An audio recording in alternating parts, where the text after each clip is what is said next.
Paul Revere's Ride by Henry Wadsworth Longfellow.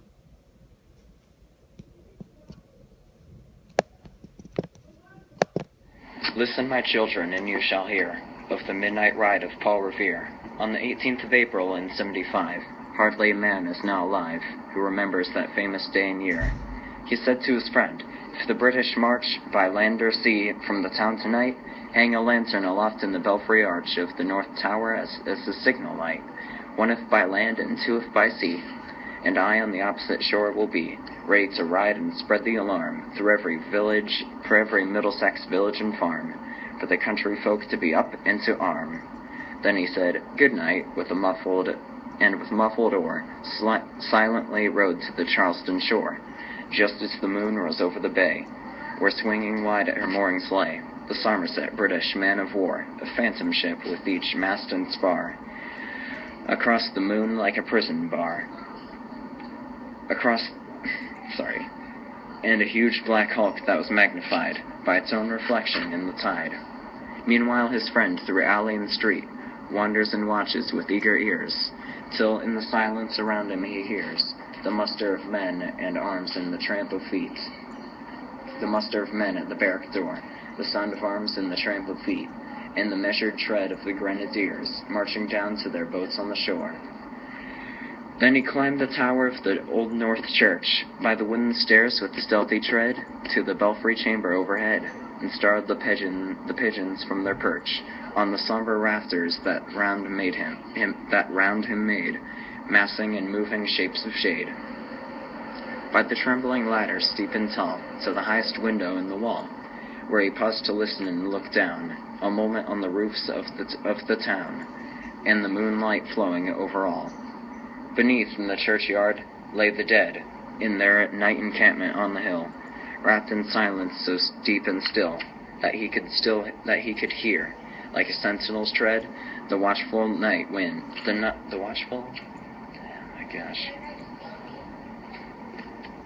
watchful night wind as it went, creeping along from tent to tent and seeming to whisper, "All is well."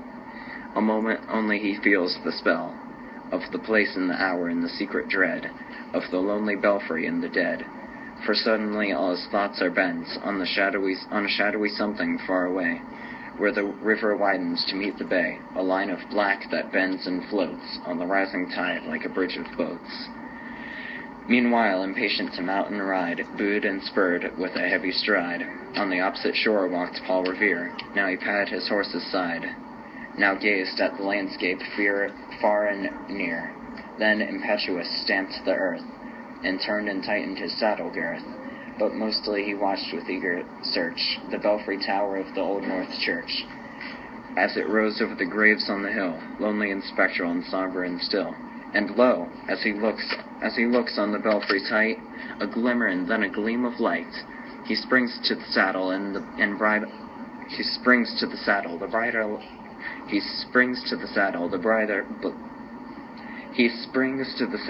bridle he turns, but lingers and gazes till full on his sight a second lamp on the belfry burns.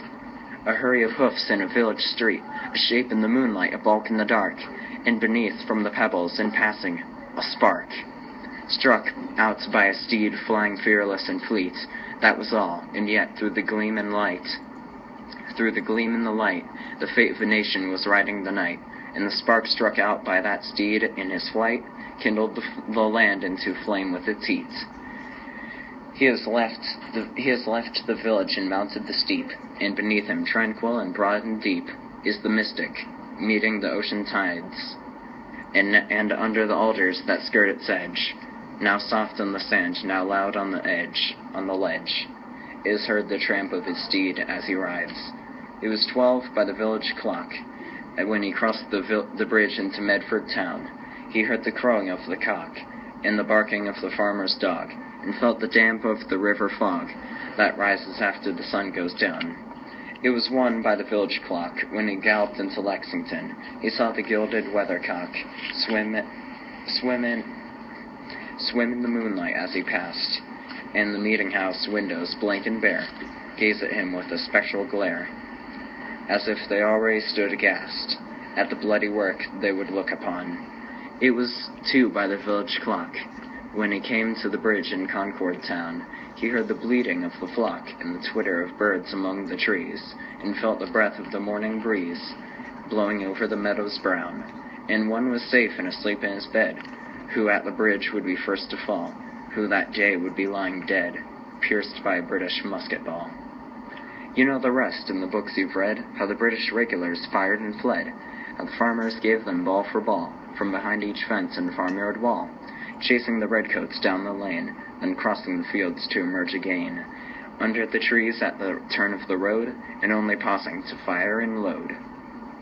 So through the night rode Paul Revere, and so through the night went his cry of alarm to every Middlesex village and farm, a cry of defiance and not of fear, a voice in the darkness, a knock at the door, and a word that shall echo forevermore.